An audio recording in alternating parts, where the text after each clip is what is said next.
Hey guys, John V here from PhoneArena. Right now you're watching our video comparison between the Nokia Lumia 1520 and the Lumia 1020. So it's finally here, the battle of the Lumia devices, especially if you're an AT&T customer. You want to pay close attention just because these are the two best Windows phones out right now. So without waiting anymore, let's jump right in with this comparison.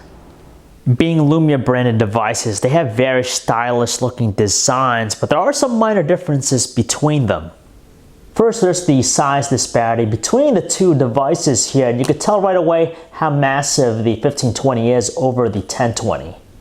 And due to its massive size, we have a wider figure here with the 1520. In contrast, the 1020 is a little bit more form-fitting when we hold in the hand, but then again, that hump with the camera itself makes it feel a little bit weird when we're holding it. Some of the other minor design differences between the two is the fact that the 1020 has a flatter top and bottom edge versus a slightly curvier one with the 1520. Furthermore, it's worth noting that the 1520 is more uniform with its profile. You could see how thick the 1020 is in comparison, especially with the hump with its camera. What's nice too is that they're both constructed from the same unibody polycarbonate casing, so they have a lot of good sturdiness to them, clean finishes, and they're also available in a wide array of different colors. In the end, we're favoring the design of the 1520 a little bit more than the 1020 just because of that tapered design. You have that uniform thickness going on with it. Sure, it's beefy, but then again, still slender. Obviously, they're both Lumia smartphones, but they rely on using two totally different display technologies. With the 1520, we have a larger 6-inch 1080p IPS LCD display, giving it a pixel density count of 368 pixels per inch. While the 1020 is packing a smaller 4.5-inch AMOLED display, and its resolution stands at 768 by 1280 pixels, so it's a little bit better than 720p, giving it a pixel density count of 334 pixels per inch. Seeing that their pixel density counts are very close to each other, we don't have any issues viewing their displays. They're able to produce some very crisp looking visuals, though the larger display of the 1520 kind of helps us out a little bit better. Outdoor visibility is better with the 1520's display. That's because of the IPS LCD panel, and it has a stronger brightness output when we look at them head on. Color reproduction also goes to the 1520 just because they're a lot more realistic, but then again, some people will like the overblown and saturated colors produced by the 1020's display and the AMOLED technology it relies on. And with AMOLED technology, it looks like it's producing the better viewing angles between them. Taking a look around their trims, they pretty much feature the same ports and buttons. So on the right side, we have the volume controls, dedicated power buttons, the shutter keys. The bottom edge, we have the micro USB ports for charging data connectivity. We have the speaker grill right here on the 1020, where it's placed on the back, towards the back on the 1520. The left side is clean with the 1020, but the 1520 packs along its SIM slot and very useful micro SD card slot, so we could actually increase its storage capacity. And on top, we have the 3.5mm headset jacks, their noise cancellation microphones, and on the 1020 we have its SIM slot. These two are messing around when it comes to taking photos just because they're armed with some impressive hardware. So with the 1520, we have a 20 megapixel pure view camera, which features a dual LED flash, an aperture of f2.4, whereas with the 1020 we have a larger size 41 megapixel camera, and with that the sensor size is also larger. You have an LED and xenon flashes on board, an f2.2 aperture lens, and some of the things they have in common include backside illuminated sensors. You have optical image stabilization modules and 1080p video recording at 24, 25, and 30 frames per second. And with their front-facing cameras, they're both at 1.2 megapixels. Being Lumia devices and all, these two benefit over other Windows phones just because they have access to all those Nokia branded applications we could download. For example, we have things like Nokia Here Drive Plus, we have Here Maps, you get turn-by-turn directions with them, and you also have things like Nokia Music. Like I said, the 1520 benefits over the 1020 just because it has the GDR3 updates, and for most people, they're not going to notice too much of a difference between the two, but nevertheless, there's just a slightly more enhanced experience here with the handset. For starters, when we go to the multitasking menu here, we have the ability to actually close down different apps with the X on the top right corner. We also have custom notifications with the GDR3 update, meaning that we could specify what type of sounds are applied to different things. And yes, there's even an option for us to lock the screen rotation. And finally, the GDR3 update brings forth a driving mode which allows the phone to control certain elements while we're driving. That's pretty much what separates the experiences between these two, but beyond that, when it comes to their core organizer apps, they're identical. They also feature Microsoft Office, so we have that productivity element between them, and they have the same level of personalization as well. Typing is fantastic with them, but it's just a matter of personal preference. Of course, you get a larger layout with the 1520 because of the larger display, but beyond that, they both exhibit the same qualities. They're very responsive and have killer autocorrect features.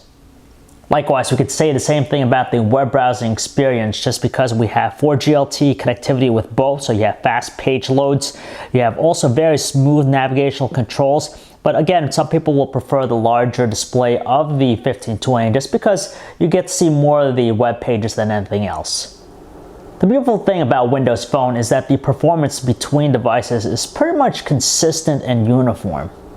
From a hardware standpoint, the Lumia 1520 is outfitted with the muddier specs. It's actually powered by a quad-core Qualcomm Snapdragon 800 processor, clocked in at 2.2 GHz, and coupled with 2 GB of RAM and an Adreno 330 GPU.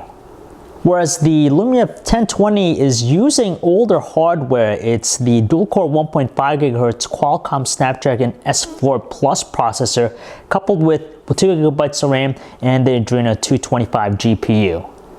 We praise the 1520 for having the more modern set of hardware, which makes it compete with some of those high-end Android smartphones, but nevertheless, the performance between the two are identical. They're both fast and responsive and exhibit very minimal lag. There's nothing different with their music players and their audio quality. Now, when we hold the two in our hand, the 1020 produces the stronger volume tones, but when we place the 1520 on the ground, it's able to actually amplify its volume output, so it's actually the same on both.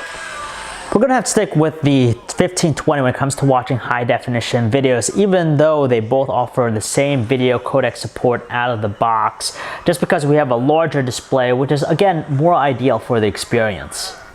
Without question, one of the best and most exciting parts about both handsets is when it comes to taking photos, just because with their camera interfaces, they pretty much mimic the style that we find with today's modern digital cameras. So we have a lot of control in different aspects of the shots. For example, we can adjust the white balance, the ISO, the shutter speed, and even the exposure. And one of the few things that they do that other smartphones don't offer is also adjusting the focus, which is very nice. And on top of that, if we want to, we could rely on their various lenses to actually give it a little bit more appeal with its shooting modes.